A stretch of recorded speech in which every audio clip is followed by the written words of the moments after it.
से आए हुए मेरे सभी भाइयों बहनों माताओं बुजुर्गों, आप सबको मेरा नमस्कार, सबको मेरा प्रणाम। पूरे दिल्ली से आज इतनी बड़ी संख्या में यहाँ पे जंतर मंतर पे विरोध प्रदर्शन करने के लिए आप लोग इकट्ठे हुए हैं। लोगों में गुस्सा है, लोग दुखी हैं। किस बात से दुखी हैं? केंद्र की भाजपा सरकार ने संसद में अभी 3 दिन पहले एक कानून लेके आए हैं। उस कानून में लिखा है, एक बात तो लिखी है कि अब से दिल्ली सरकार का मतलब होगा एलजी। उस कानून में लिखा है कि अब से दिल्ली सरकार का मतलब होगा एलजी। तो भाई साहब फिर हमारा क्या मतलब होगा? फिर जनता का क्या मतलब होगा? फिर आपका क्या मतलब होगा? फिर देश की जनता का क्या मतलब होगा? अगर दिल्ली सरकार का मतलब एलजी होगा तो दिल्ली की जनता कहां जाएगी? दिल्ली की जनता की चलेगी नहीं चलेगी? मुख्यमंत्री कहां जाएगा? फिर चुनाव क्यों कराए थे? फिर चुनाव क्यों कराए थे? जनता लाइन में क्यों लगी थी? जनता ने वोट क्यों दिया था? जनता के वोट का कोई मतलब नहीं बचा। जनता के चुनाव का कोई मतलब नहीं बचा। जनता की सरकार का कोई मतलब नहीं बचा। जनता ने 70 में से 62 सीट दी, उसका कोई मतलब नहीं बचा। अगर दिल्ली सरकार का मतलब एलजी होगा तो फिर तो जनता के साथ तो धोखा हो गया भाई साहब, ये तो गलत हो गया। दूसरा, इस कानून में लिखा है कि अब सारी फाइलें दिल्ली सरकार की सारी फाइलें एलजी के पास जाया करेंगी। भाई साहब, जब हमारी सरकार बनी थी सारी फाइलें एलजी के पास जाया करती थी। 2018 में सुप्रीम कोर्ट ने आदेश दिया कि भाई दिल्ली में चुनी हुई सरकार है, चुनी हुई सरकार के पास पावर होनी चाहिए, देश जनतंत्र है। सुप्रीम कोर्ट ने बोला कि भारत जनतंत्र है, जनतंत्र में जनता मालिक होती है, जनता का शासन होता है, जनता जिस सरकार को चुनती है सारी शक्तियां उसके पास होनी चाहिए, सुप्रीम कोर्ट ने बोला। सुप्रीम कोर्ट ने कहा कि कोई भी फाइल एलजी के पास अब नहीं जाया करेगी। ये मैं नहीं कह रहा भाई साहब, ऑर्डर में लिखा हुआ है, सुप्रीम कोर्ट में लिखा है, ऑर्डर में लिखा है कोई फाइल एलजी के पास नहीं जाया करेगी। अब इन्होंने कानून में लिख दिया सारी फाइलें एलजी के पास जाया करेगी। तो भाई साहब, ये जनता को नहीं मानते, ये सुप्रीम कोर्ट को नहीं मानते, ये जनतंत्र को नहीं मानते, ये संविधान को नहीं मानते। ये तो गलत बात है। गलत बात है नहीं है?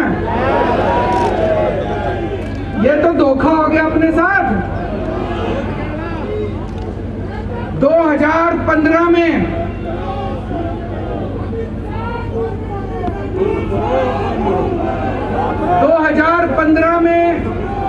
दिल्ली विधानसभा के चुनाव हुए।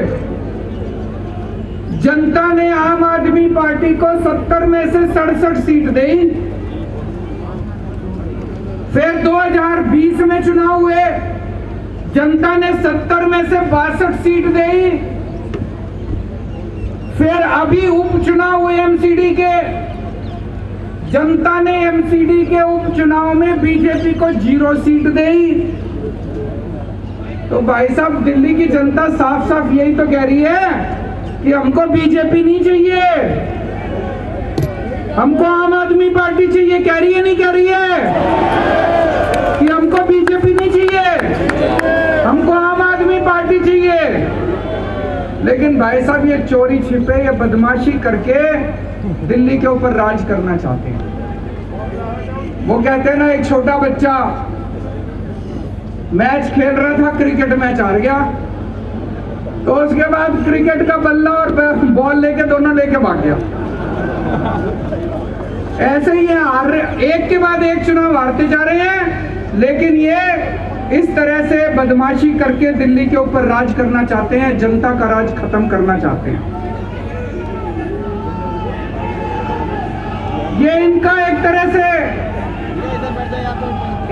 से इनका ये पूरे देश के अंदर यही कर रहे हैं। चुनाव कराते हैं, अगर चुनाव में हार जाएं तो दूसरी पार्टियों के एमएलए खरीद लेते हैं और वहां पे सरकार गिरा देते हैं। करते नहीं करते पूरे देश के अंदर? दिल्ली के अंदर आम आदमी पार्टी के ये जितने एमएलए बैठे हैं खरीदे नहीं जा रहे, ये बिक नहीं रहे। कोशिश तो बहुत करी इन्होंने, ये बिक नहीं रहे। तो ये दिल्ली के अंदर जब एमएलए नहीं बिक रहे तो इन्होंने ये कानून लाके दिल्ली के अंदर ये सत्ता खत्म करना चाहते हैं, जनता की सत्ता खत्म करना चाहते हैं। आज पूरे देश के अंदर इस बात की चर्चा हो रही है, दिल्ली के अंदर जो काम हो रहा है, दिल्ली के अंदर शिक्षा के अंदर इतना अच्छा काम हो रहा है नहीं हो रहा है? सरकारी स्कूलों की काया पलट हो गई, प्राइवेट स्कूलों की फीस नहीं बढ़ने दी। इतने शानदार काम दिल्ली के स्कूलों में हो रहे हैं। ये कानून शिक्षा के अच्छे कामों को बंद करने के लिए बनाया गया है। वो नहीं चाहते कि दिल्ली के अंदर अच्छा काम करती रहे आम आदमी पार्टी, क्योंकि दिल्ली के अंदर अच्छा काम हो रहा है तो इनको सूरत के अंदर इनको तकलीफ हो रही है, कर्नाटक के अंदर इनको तकलीफ हो रही है। देश के अंदर जहां जहां भी पंचायतों के और नगर निगम के चुनाव हो रहे हैं, आम आदमी पार्टी की धीरे धीरे सीटें आनी चालू हो गई। अब उत्तर प्रदेश के अंदर लोग कह रहे हैं कि हमें भी फ्री बिजली चाहिए, गुजरात के अंदर लोग कह रहे हैं हमें भी फ्री बिजली चाहिए, अब हिमाचल प्रदेश के अंदर, पंजाब के अंदर, हरियाणा के अंदर हर जगह लोग कह रहे हैं हमें भी फ्री बिजली चाहिए। मैं इनसे कहना चाहता हूं कि दिल्ली के अंदर अच्छा काम हो रहा है, इस अच्छे काम को नहीं रोकना चाहिए, गलत बात है। तुम भी अच्छा काम करके दिखाओ, कंपटीशन तो अच्छे काम का होना चाहिए।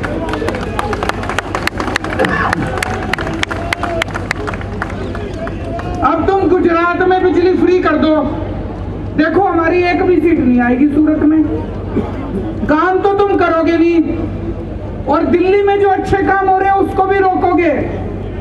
ये तो गलत बात है, गलत बात है नहीं है? अगर तुमने वोट चाहिए, तुमको वोट चाहिए, तुम भी अच्छे काम करो। जैसे दिल्ली में आम आदमी पार्टी अच्छे काम कर रही है, तुम भी दूसरी जगह अच्छे काम करो, तुमको भी वोट देंगे लोग। तुम तो करोगे गुंडागर्दी और दिल्ली में जो अच्छे काम हो रहे हैं वो भी रोकोगे। मैं आपसे पूछना चाहता हूं, असली देशभक्ति क्या होती है?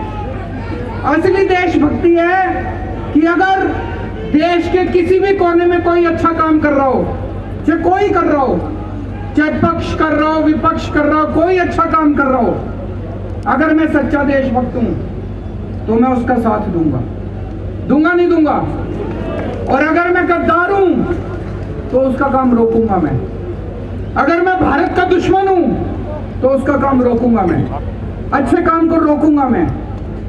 ये दिल्ली के अंदर जो अच्छे काम को रोकना चाह रहे हैं ये ठीक नहीं कर रहे, ये देश के साथ सही नहीं कर रहे, देश के साथ, भारत के साथ सही नहीं कर रहे। तो मैं आज दिल्ली की जनता की तरफ से, भारत की जनता की तरफ से केंद्र सरकार को अपील करना चाहता हूं कि आज इतने लोग यहां इकट्ठे हुए हैं, ये तो फिर भी थोड़े ही आए हैं। इससे ये मत आकिए दिल्ली के एक एक आदमी के दिल में, मैं देख रहा था 3-4 दिन से ये टीवी चैनल वाले सारे सर्वे चला रहे हैं, 90% लोग दिल्ली के कह रहे हैं गलत कर रही है केंद्र सरकार। सर्वे में भी आ रहा है।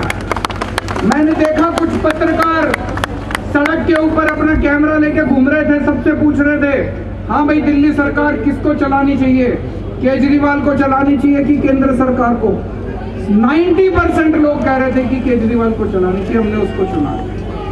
तो मैं केंद्र सरकार को अपील करना चाहता हूं कि अभी भी इस कानून को वापस ले लो। अभी ये कानून वापस नहीं हुआ, इस कानून को वापस ले लो। जनता की ताकत को मत छीनो, जनता के साथ धोखा मत करो। 1947 में आजाद हुआ था देश, 75 साल हो गए। आज देश अपनी आजादी के 75 साल मना रहा है।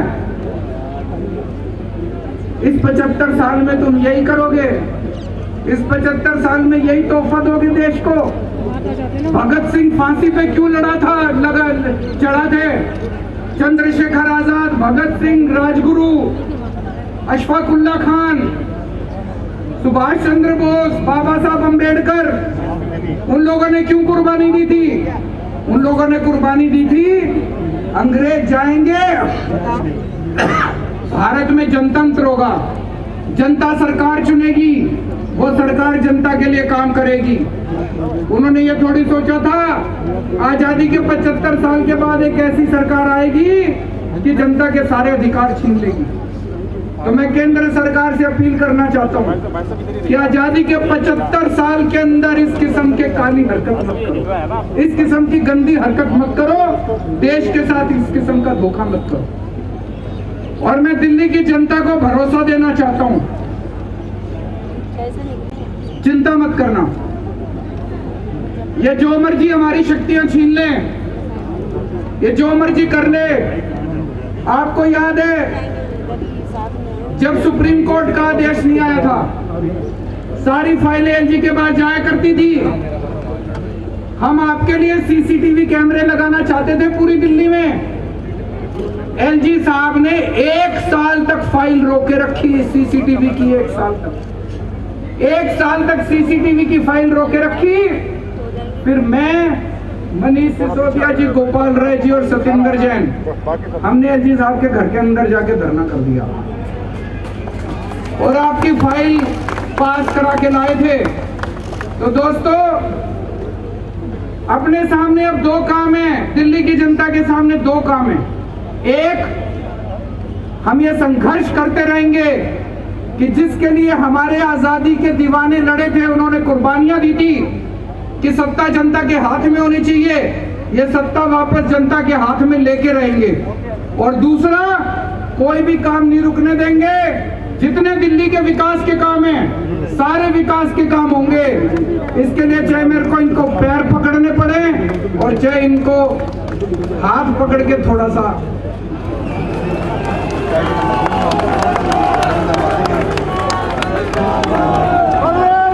काम नहीं रुकने दूंगा। आपके सारे काम होंगे, दिल्ली की जनता के लिए कुछ भी करेंगे, चाहे पैर पकड़ने पड़े, गिड़गिड़ाना पड़े, चाहे कुछ भी करना पड़े, सब करेंगे। आपके काम नहीं रुकने देंगे। लेकिन जो इन्होंने जनता की ताकत छीनी है, वो वाली ताकत भी वापस लेके रहेंगे। भारत माता की